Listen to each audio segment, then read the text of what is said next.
Bien, vamos a meternos de lleno en este tema. Hoy, la economía venezolana está, digamos, en una encrucijada. La pregunta que está en todas partes, en la calle, en la casa, es, ¿será que hay que abandonar el bolívar y adoptar el dólar de una vez por todas? Pero, ¿y si esa no es la verdadera pregunta? Hoy vamos a desglosar por qué el debate real no es entre dos monedas, sino, bueno, entre dos futuros totalmente diferentes para el país. Para entender por qué se habla tanto de esto, primero hay que sentir el problema. Y vaya que se siente en el bolsillo, cada día. El bolívar ha perdido tanto valor que ya nadie confía en él, ni para ahorrar, ni para tener una idea de cuánto van a costar las cosas la semana que viene. Es una realidad dura. Y aquí está la realidad en un solo número, para que se vea claro.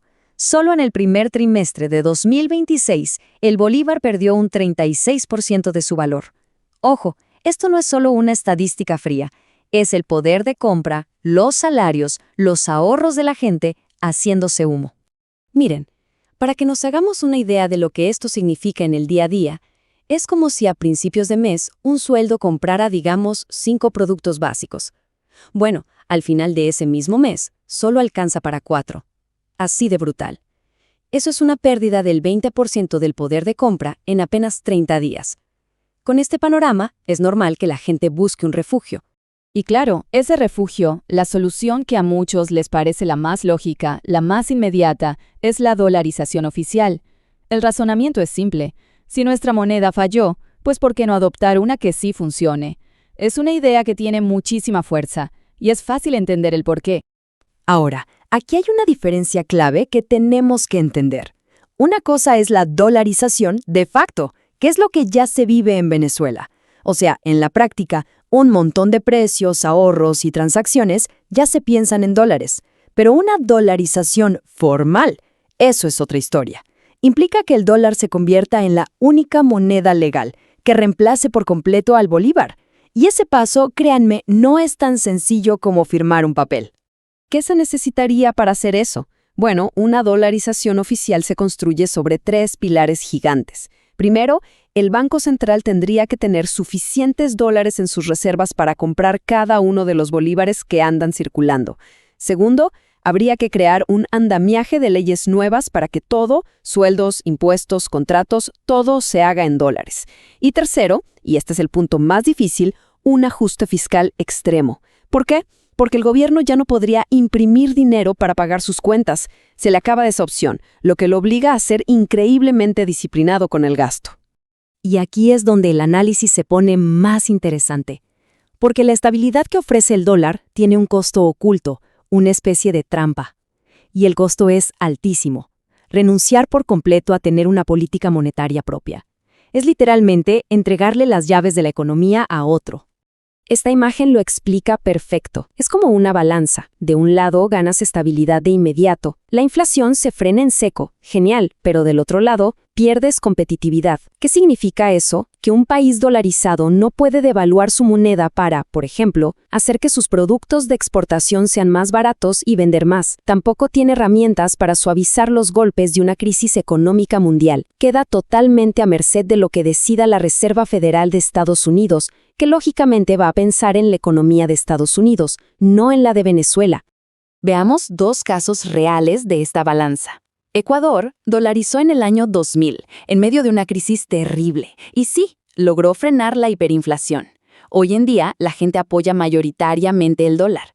Pero miremos a El Salvador. Ganó estabilidad, sí, pero sus industrias perdieron la capacidad de competir con las de Guatemala u Honduras, países vecinos que sí tienen sus propias monedas y las pueden ajustar. Esto nos demuestra que la dolarización no es una varita mágica. Y bueno, más allá de si es una buena o mala idea económicamente, en el caso específico de Venezuela en 2026, la dolarización oficial se estrella de frente contra un muro institucional. Ya no es solo una pregunta de si conviene, sino de si ¿acaso es posible?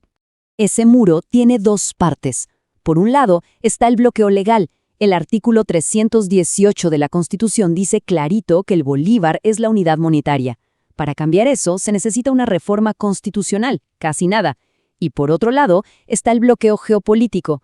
Para el gobierno actual, entregarle el poder sobre la moneda a la Reserva Federal de Estados Unidos es visto como una rendición, una pérdida total de soberanía, y encima las sanciones complican todo a nivel técnico. Entonces, si la dolarización es tan compleja, tan riesgosa y tiene tantos obstáculos, ¿no hay otra salida? Pues aquí es donde la historia da un giro interesante y nos muestra una alternativa que no se enfoca en cambiar el billete, sino en algo mucho más profundo: la confianza. Y esto nos obliga a hacernos una pregunta clave. ¿Y si el problema nunca fue el bolívar? ¿Y si el verdadero problema es que no existe una institución fuerte, independiente, cuyo único trabajo sea proteger el valor de esa moneda?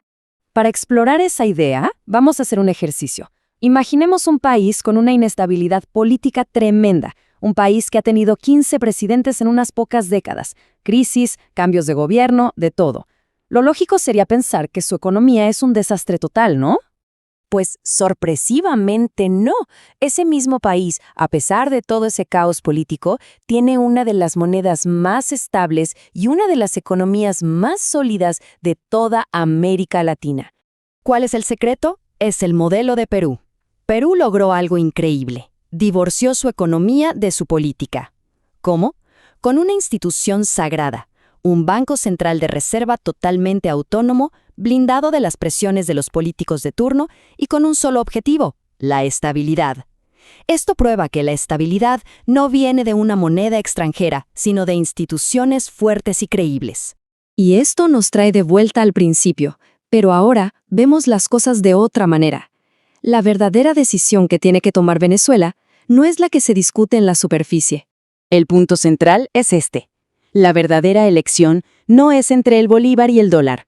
Es entre seguir con un modelo donde la política controla la economía y se imprime dinero sin respaldo para financiar el gasto, o construir un modelo nuevo, basado en la independencia institucional. Un modelo con un banco central autónomo que defiende el valor del trabajo y de los ahorros de todos. Así que cerramos con esta reflexión final. ¿Un país con la inmensa riqueza de Venezuela de verdad necesita pedir prestada la moneda de otro? ¿O lo que necesita, urgentemente, es construir las instituciones sólidas y confiables que le den valor y protejan la suya propia? La respuesta a esa pregunta va a definir su futuro.